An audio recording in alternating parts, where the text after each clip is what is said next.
section when we have that open forum for everybody. That's the first rule.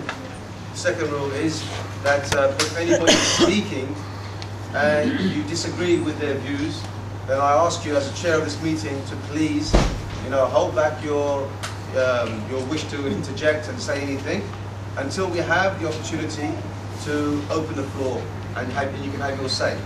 And at that point, I will also give you some rules and some regulations on how we're going to conduct that open forum of questions. And I hope, inshallah, that all of you will respect the position I'm in. I don't want to be a dictator, but unfortunately I'm responsible for making sure this goes pleasantly and we all achieve the objectives of this meeting. So is everybody clear, first and foremost, what the objective is, the aim? Is everybody clear? Good. So we'll move forward. Islam and terrorism. Unfortunately, the media has portrayed Islam in a manner in which if a non-Muslim person, an average non-Muslim person would think about Islam, immediately the first thing will come in their head is terrorists and terrorism.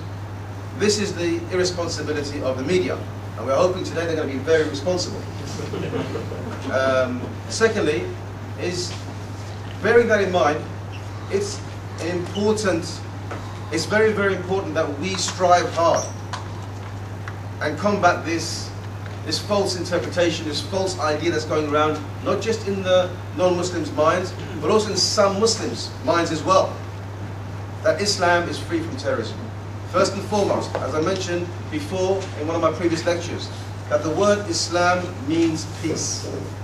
It means to submit yourself in peace and tranquility to worship Allah, Lord of the worlds.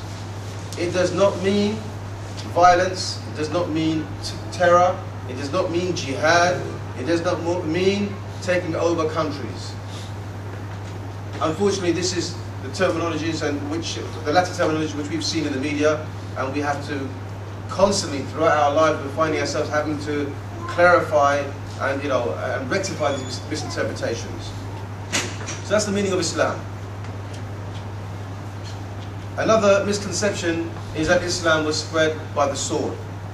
This is a complete distortion of the true teachings of Islam, and great historians have written about this, and some of them saying statements like, this is the most greatest lie that has ever been concocted and made about any religion, specifically Islam, that it was spread by the sword. Islam was not spread by the sword.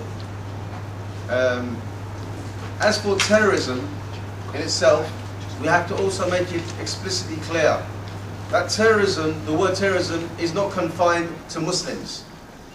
We have Christian terrorists. We have Catholic terrorists. You only have to cast your minds back in the time of Bosnia and what the Serbs did to the Muslims and what the Croats did under the name of Catholicism to the Muslims. Also there's Zionist terrorism as well. And we believe that there are different religions. They all have their wrong and they have their right. It is upon us to work together in that which is right and to free ourselves from all forms of terrorism, from whatever religion it may come from.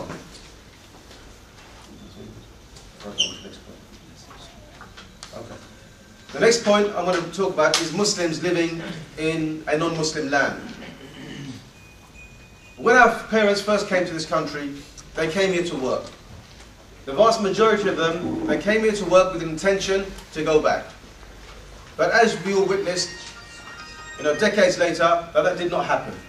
Many of them stayed here, they chose to reside here, and they had families here, and many of us, speaker included, were born here. And when we've been born here,